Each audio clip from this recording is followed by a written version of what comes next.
আসসালামু আলাইকুম, সবাইকে স্বাগত জানাচ্ছি বিডিফিউজে। আপনাদের সঙ্গে আছি আমি সুরভি দিবা।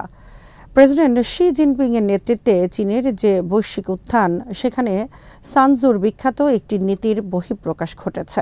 নীতিটা হলো যুদ্ধ না করেই শত্রুকে অবদমিত রাখা। সরাসরি সামরিক সংঘাতে না জড়িয়ে চীন নির্ভর করছে অর্থনৈতিক, কূটনৈতিক আর প্রযুক্তিগত প্রভাবের উপর।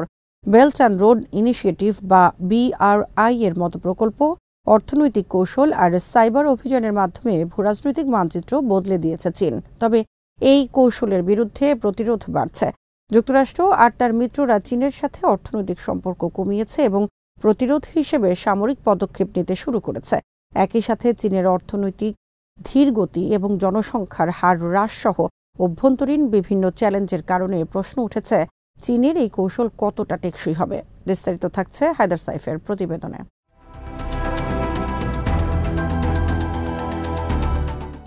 ইন্দো প্রশান্ত অঞ্চলে উত্তেজনা বৃদ্ধি এবং বৈশ্বিক ক্ষমতার পালাবদল অব্যাহত রয়েছে।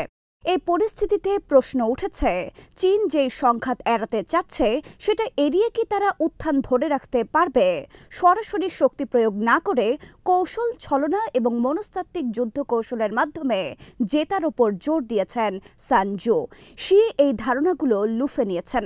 সরাসরি সংঘাতে না গিয়ে তিনি অর্থনৈতিক নির্ভরতা এবং রাজনৈতিক কৌশল কাজে লাগিয়ে প্রভাব বিস্তার করছেন।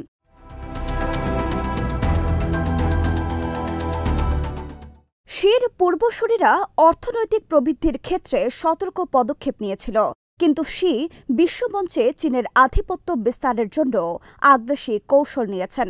সন্দেহ নেই, যুক্তরাষ্ট্রের সাথে সামরিক সংঘাতের মূল্য দিতে হবে বিশাল। যুদ্ধ লাগলে চীনের দুই প্রধান স্তম্ভ, বাণিজ্য আর অর্থনৈতিক স্থিতিশীলতা, দুটোই বাধাগ্রস্ত হবে। তার বদলে চীন পরোক্ষ কৌশল খাটিয়ে প্রতিপক্ষকে দুর্বল করছে। একই সাথে নিজেকে তারা শান্তিকামী বৈশ্বিক শক্তি হিসেবেও তুলে ধরছে। এই নিয়ন্ত্রিত কৌশলের কারণে সরাসরি সামরিক সংঘাতে না জড়িয়েও তারা এগিয়ে যাচ্ছে। আবার একই সাথে নিজেদের ভূ রাজনৈতিক লক্ষ্য তারা বাস্তবায়ন করে যাচ্ছে। এই কৌশলের কেন্দ্রে রয়েছে চীনের BRI প্রকল্প। এশিয়া, আফ্রিকা ও ইউরোপে বিপুল অবকাঠামো বিনিয়োগ করে তারা অর্থনৈতিক নির্ভরতা সৃষ্টি করেছে। চীন এমনভাবে এই প্রকল্পকে উপস্থাপন করেছে যে এটা সবার জন্যই লাভজনক। যদিও কিছু সমালোচক অভিযোগ করেছেন যে সহযোগী দেশগুলোর ওপর আর্থিক বোঝা বাড়ছে।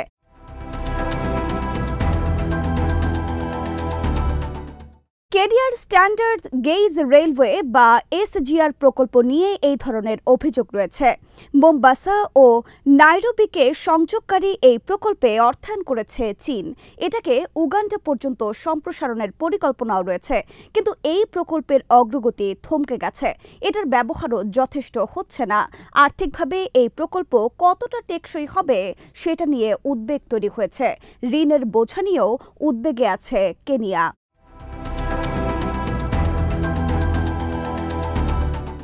কূটনীতির মাধ্যমে গুরুত্বপূর্ণ অঞ্চলগুলোতে দীর্ঘমেয়াদী প্রভাব তৈরি করেছে চীন। সমালোচকরা বলছেন, চীনের কাছ থেকে যেসব দেশ বিনিয়োগ নিয়েছে তাদের অনেকেই অর্থনৈতিকভাবে স্বস্তি পেলেও রাজনৈতিক বাধ্যবাধকতায় পড়ে গেছে। এই প্রকল্পগুলো উন্নয়ন যেমন আনছে, তেমনি চীনের ভূরাজনৈতিক ব্যাপ্তিও বাড়াচ্ছে।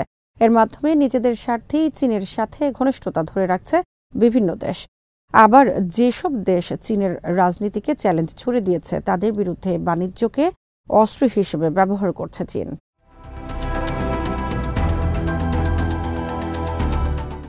অস্ট্রেলিয়া যখন COVID-19 উৎস নিয়ে চীনের বিরুদ্ধে অভিযোগ তুলে তদন্তের আহ্বান জানিয়েছিল, চীন তখন অস্ট্রেলিয়ার মদ, বার্লি আর কয়লার ওপর শুল্ক আরোপ করেছিল। দক্ষিণ Korea third missile defence system মোতায়েন করলে পর্যটন আর বাণিজ্য কমিয়ে এর জবাব দিয়েছিল চীন। তবে এই কৌশলগুলো শতভাগ কার্যকর নয়। অস্ট্রেলিয়া তাদের পণ্যের বিকল্প বাজার খুঁজে নিয়েছিল। অন্যদিকে যুক্তরাষ্ট্র আর ইউরোপের সাথে অর্থনৈতিক সম্পর্ক শক্তিশালী করেছিল দক্ষিণ কোরিয়া। অনেক দেশই এখন চীনের ওপর অতিরিক্ত নির্ভরতা কমাতে বাণিজ্য অংশীদারিত্বের মধ্যে বৈচিত্র্য আনছে।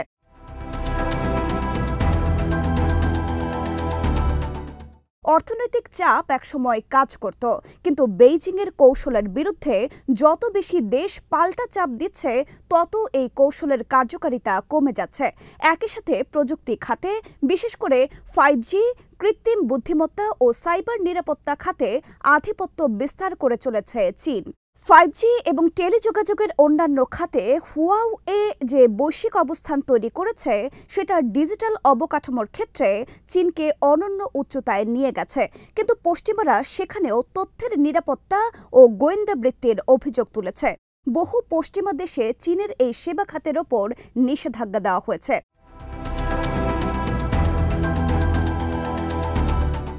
কৌশলের অংশ হিসেবে সাইবার যুদ্ধকেও বিকল্প হিসেবে হাতে রেখেছে চীন। প্রতিপক্ষের বিরুদ্ধে অনলাইন প্রচারণা ও সাইবার হামলা চালানোর অভিযোগ এসেছে তাদের বিরুদ্ধে। সরাসরি সংঘাত এড়িয়ে শত্রুর সুরক্ষা ব্যবস্থা দুর্বল করে দেয়া এবং বৈশ্বিক বয়ানের নিয়ন্ত্রণ নেওয়ার উদ্দেশ্যেই এসব অভিযান চালানো হয়।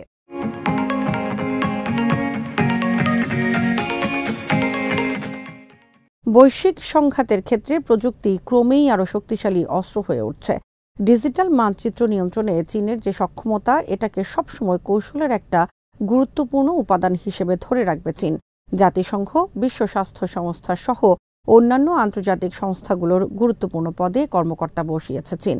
বিশ্ব ব্যবস্থা যাতে চীনের স্বার্থের অনুকূলে থাকে, আন্তর্জাতিক রাজনীতির উপর প্রভাব বিস্তারের মাধ্যমে সেটা নিশ্চিত করার চেষ্টা করছে বেইজিং। এটা তাদেরকে কোনো শক্তি প্রয়োগ ছাড়াই বয়ান নির্মাণে, রেগুলেটরি কাঠামো নিয়ন্ত্রণে এবং প্রতিপক্ষকে চাপে রাখতে সাহায্য করছে।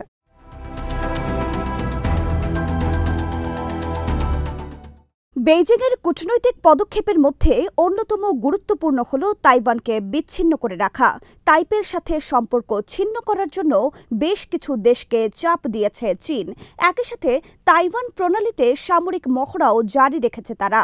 কূটনৈতিক চাপ এবং মনস্তাত্ত্বিক যুদ্ধের কারণে তাইওয়ানের আলাদা আন্তর্জাতিক অবস্থান কখনোই তৈরি হতে পারেনি।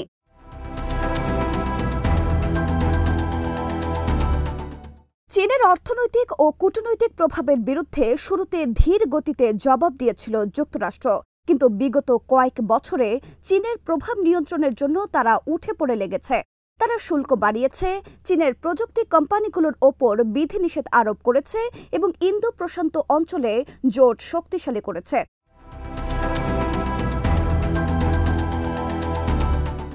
কোয়াড জোট এবং অকাস নিরাপত্তা চুক্তির মতো পদক্ষেপের উদ্দেশ্যই হল চীনকে ঠেকানো। দক্ষিণ চীন সাগরেও সামরিক টহল বাড়িয়েছে যুক্তরাষ্ট্র। তাইওয়ানকে তারা অস্ত্রও দিয়েছে।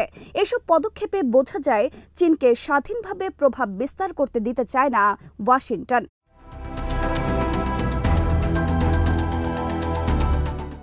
চীন এই পর্যন্ত সাফল্য যেমন পেয়েছে, তেমনই তাদের সামনে বিশাল চ্যালেঞ্জও রয়েছে। তাদের অর্থনৈতিক প্রবৃদ্ধি কমেছে, অন্যদিকে জনসংখ্যার গড় বয়স বেড়ে যাওয়ায় তাদের দীর্ঘমেয়াদী স্থিতিশীলতা হুমকিতে পড়ে গেছে। বেজিংয়ের রিয়েল স্টেট সংকট এবং ঋণের পরিমাণ বেড়ে যাওয়ায় তাদের সমস্যাও বেড়ে গেছে।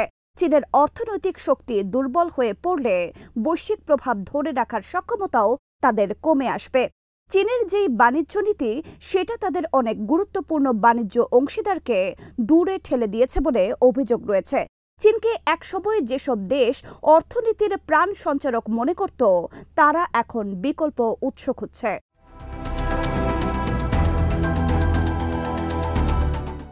বৈশ্বিক অর্থবাজারে এখনও মার্কিন ডলার আধিপত্য চালাচ্ছে। এজন্য অর্থনৈতিক ব্যবস্থা বদলে দেওয়ার চীনের যে সক্ষমতা, সেটা সীমিত হয়ে গেছে। অভ্যন্তরীণ ও আন্তর্জাতিক দ্বিমুখী চাপের মুখে বর্তমান কৌশল ধরে রাখা চীনের জন্য ক্রমেই আরও কঠিন হয়ে উঠছে। দক্ষিণ চীন সাগর ও তাইওয়ান প্রণালী ঘিরে চীনের যে আকাঙ্ক্ষা, সেটা যুক্তরাষ্ট্রের সাথে তাদেরকে সামরিক সংঘাতের দিকে ঠেলে দিতে পারে। চীন এখন পর্যন্ত সবসময় সরাসরি সংঘাত এড়িয়ে গেছে, কিন্তু তাদের সামরিক উপস্থিতি এবং আগ্রাসী কৌশল উত্তেজনা বাড়িয়ে দিয়েছে।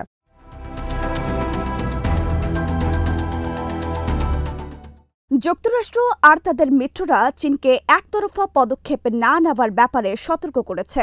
চীন যদি তাইওয়ান ইস্যুতে কোনো পদক্ষেপ নেয়, তাহলে তারা সংঘাতে জড়িয়ে পড়বে, যেটা তাদের দীর্ঘমেয়াদী আকাঙ্ক্ষাকে বাধাগ্রস্ত করবে। চীনের নেতারাও এই ঝুঁকির কথা বুঝতে পারেন। তবে জাতীয়তাবাদের উত্থান, অভ্যন্তরীণ চাপ আর বাণিজ্য উত্তেজনা বেইজিংকে আরও আগ্রাসী পদক্ষেপের দিকে ঠেলে দিতে পারে। যুক্তরাষ্ট্র আর তাদের মিত্রদের হুমকিকে চীন যদি খাটো করে দেখে, তাহলে তারা বড় ধরনের সংঘাতে জড়িয়ে যাবে, যেটার জন্য হয়তো তারা প্রস্তুত নয়।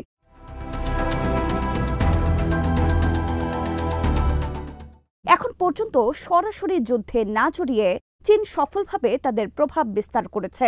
এখন পর্যন্ত সানজুর নীতি গুরুত্বের সাথে অনুসরণ করে এসেছে বেইজিং। তবে বৈশ্বিক ক্রমবর্ধমান প্রতিরোধ, অর্থনৈতিক অস্থিতিশীলতা এবং সামরিক ঝুঁকির কারণে এই কৌশল দীর্ঘমেয়াদে অনুসরণ করা যাবে কিনা সেটা প্রশ্নের মুখে পড়েছে।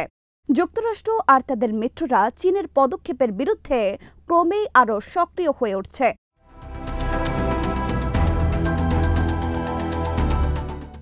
বাণিজ্য বৈচিত্র্য, সামরিক সহযোগিতা এবং প্রযুক্তিগত বিধিনিষেধের কারণে চ্যালেঞ্জ এড়িয়ে সক্রিয় থাকা চীনের জন্য এখন আরও কঠিন হয়ে গেছে।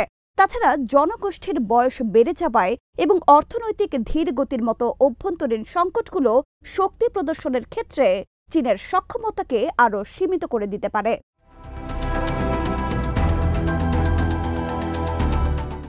সামনের বছরগুলোতে বোঝা যাবে সংঘাত এড়িয়ে চীন তাদের প্রভাব বিস্তারের প্রক্রিয়া জারি রাখতে পারবে কিনা। চীন এটা দেখিয়েছে যে আধিপত্য বিস্তারের জন্য যুদ্ধই একমাত্র পথ নয়। তবে বিশ্ব ব্যবস্থা যেখানে বদলে যাচ্ছে, সেই পরিবর্তিত বাস্তবতায় তাদের এই কৌশল কতটা কাজ করবে সেটা প্রমাণের চ্যালেঞ্জটাই আগামীতে চীনের সামনে সবচেয়ে বড় হয়ে দাঁড়াবে।